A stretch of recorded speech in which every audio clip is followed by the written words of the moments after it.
we are. Took us minutes to get here. Yep.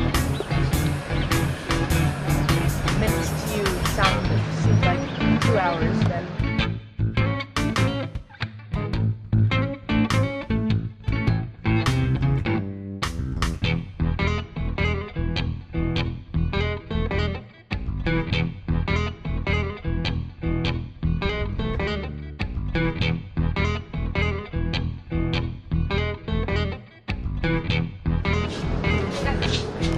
Straight down, awesome.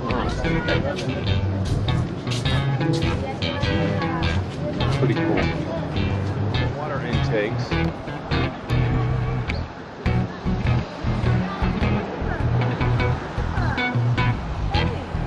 Water intakes, huh? This is Lake Mead. It's down a little bit, isn't it?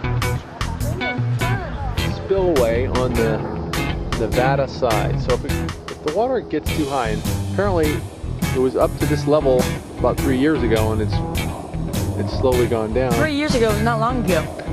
It was about, how long ago was that? About 3 years? About. Thank you, Steve. 1,000 words, 1,000 days. So here's a spillway. They can control these flaps and bring them all the way up to that level if they need to. And then the water spills over here, and it goes down here, and then it goes down the big hole into the mountain, and this guy Big toilet. This guy ends up going into the turbines as well to produce energy. Flushes you away. Don't drop the camera.